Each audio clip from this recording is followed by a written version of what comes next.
What if you had to choose between your dream job and saving a child's life?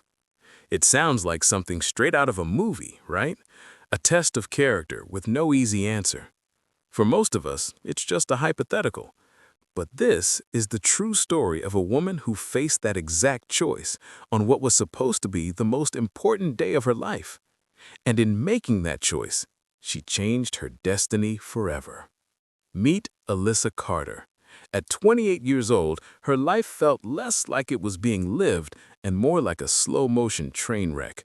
For the last 6 months, every morning started with the same knot of dread in her stomach, tightening with every rejection email. She felt like a ghost in her own life, just haunting the edges of a world that didn't seem to have a place for her. She had the talent, she had the degree, she had a fire in her soul, but it felt like the world just kept throwing water on it.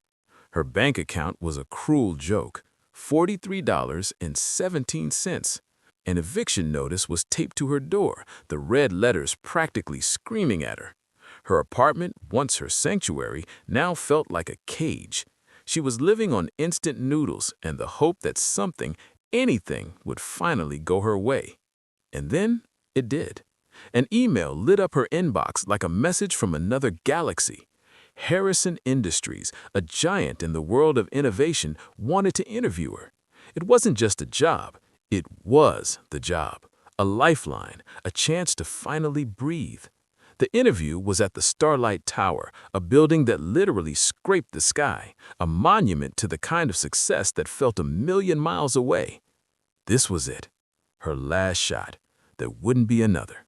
If you believe a single moment of kindness can change a life, you're about to see just how powerful it can be. The morning of the interview, Alyssa was on a mission. Every single detail had to be perfect.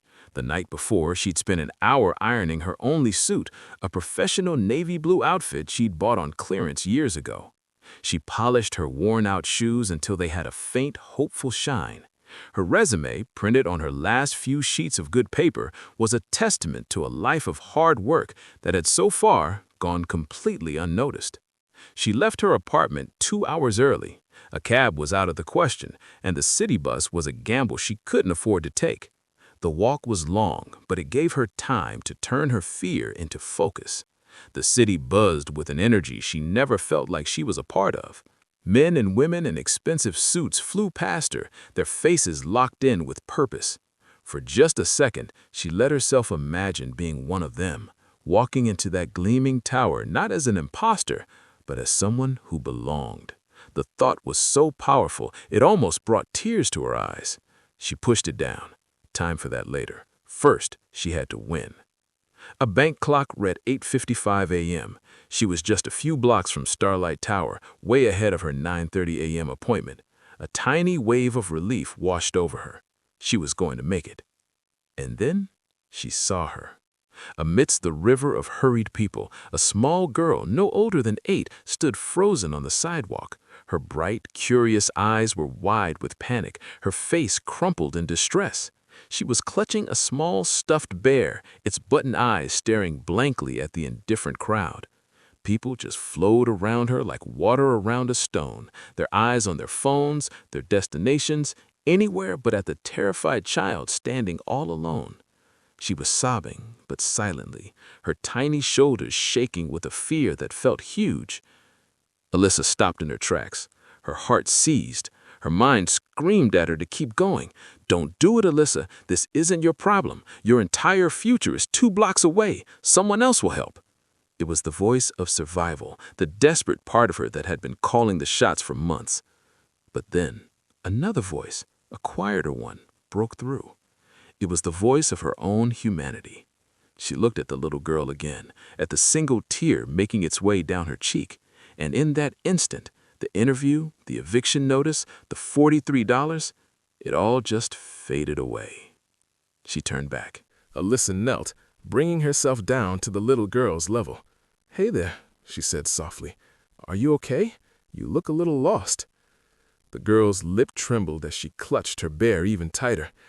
I can't find my daddy," she whispered, her voice cracking. "He was on the phone, and I was looking at the puppies in the window, and he was gone." Alyssa's heart just broke. "Okay, don't you worry," she said, forcing a warm smile. "We're gonna find him together. What's your name?" "Sophie," the girl sniffled. "It's nice to meet you, Sophie. I'm Alyssa." A tiny giggle escaped Sophie's lips, a little spark in her panicked eyes. It was a start. "Okay, Sophie," Alyssa said, taking her small hand. "Let's be detectives. Where did you last see that puppy window?"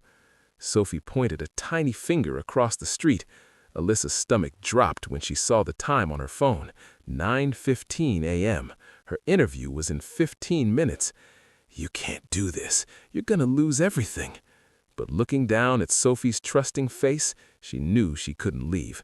How could she walk into an interview to build her future on the foundation of a child's terror? What kind of success would that even be? She took a deep breath, silently saying goodbye to the opportunity of a lifetime. "All right, Detective Sophie," she said, her voice steady again. "Let's retrace your steps." They crossed the street, Alyssa holding Sophie's hand tight.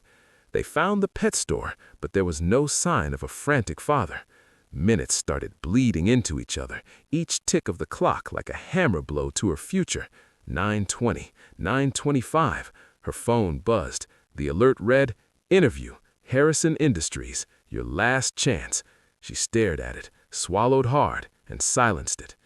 They found a police officer who took down the details but was quickly called away. With every dead end, Sophie's sniffles returned.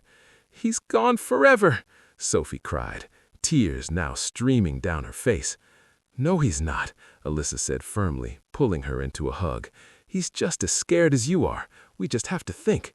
She sat Sophie down on a park bench. It was 9:40 a.m. She was officially catastrophically late.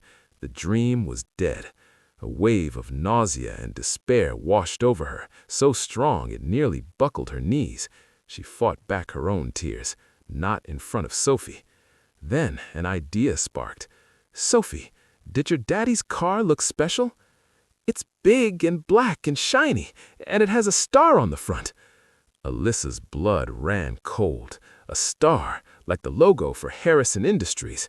No, it couldn't be. Just a coincidence. But Starlight Tower was only a block away. It was a wild, desperate long shot, but it was all they had left. "Okay, Detective Sophie," Alyssa said, her voice steady again. "Let's check the really tall, shiny building down the street." Walking into the lobby of Starlight Tower felt like stepping onto another planet. The air was cool and smelled successful. Marble floors reflected a giant chandelier. Alyssa was painfully aware of her slightly wrinkled suit and the dirt smudge on her pants. She was an intruder in the life she had just thrown away. Holding Sophie's hand, she approached the main reception desk. "Excuse me," Alyssa began, her voice trembling. I found this little girl. She's lost. She thinks her father might be in this building." Before the receptionist could answer, a man burst through the doors, his face pale with a terror that perfectly matched Sophie's from earlier. He was tall and impeccably dressed, but his hair was a mess and his eyes were wild. And then he saw them. "Sophie!" he cried out, his voice raw with relief. "Daddy!" Sophie screamed, letting go of Alyssa's hand and sprinting across the marble floor. The man swept her into his arms, burying his face in her hair, his whole body shaking. The entire lobby seemed to stop, watching this moment of pure love in the heart of corporate America. Alyssa watched from a distance, her heart aching with a weird mix of joy for them and sorrow for herself. She did the right thing.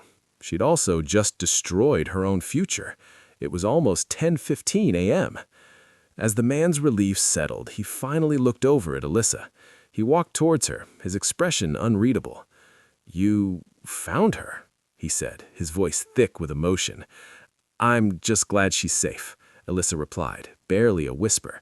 She started to turn away, wanting to just disappear. "Wait," he said, extending a hand. "I'm Liam Harrison." The name hit her like a punch to the gut. Harrison, Liam Harrison, the billionaire CEO of Harrison Industries, the man whose company was supposed to interview her 45 minutes ago. The irony was so cruel, so tragic, she almost laughed out loud. "You," he said, a flicker of recognition in his eyes. "You're Alyssa Carter. You had a 9:30 interview." Alyssa just nodded, unable to speak. She could feel everyone staring. She had failed her one test in front of the one person who mattered most. "I'm so sorry. I'm late. I know. I understand." She expected him to nod, give a quick thank you, and dismiss her, but he just kept looking at her. Then his daughter, Sophie, peeked out from his shoulder. "Daddy," she said, her voice bright and clear. "That's the messy penguin lady. She was my detective friend. She saved me." Liam Harrison's gaze softened. He looked from his daughter to Alyssa, and something shifted. The panic in his eyes was replaced by a profound gratitude and something else, deep, unexpected respect. "Miss Carter," he said, his voice suddenly calm and steady, "I think we need to have a conversation, but it's going to be a very different kind of interview." He led her to a private elevator that shot straight to the top floor. The ride was silent, and Alyssa felt like she was in a stress dream. The elevator opened directly into a massive office with floor-to-ceiling windows offering a godlike view of the city below. He gestured to a set of plush leather chairs. "Please, sit." An assistant appeared and whisked a still chattering Sophie away for what was promised to be the best hot chocolate in the city.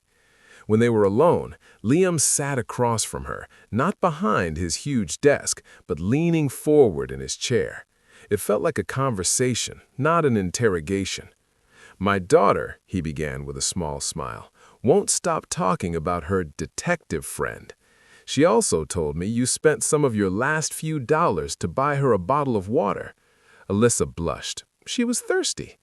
"You missed the most important interview of your life, Miss Carter," he said, letting the words hang in the air. "By every corporate metric, you failed today's test, but you passed a much more important one." He leaned back, his gaze intense.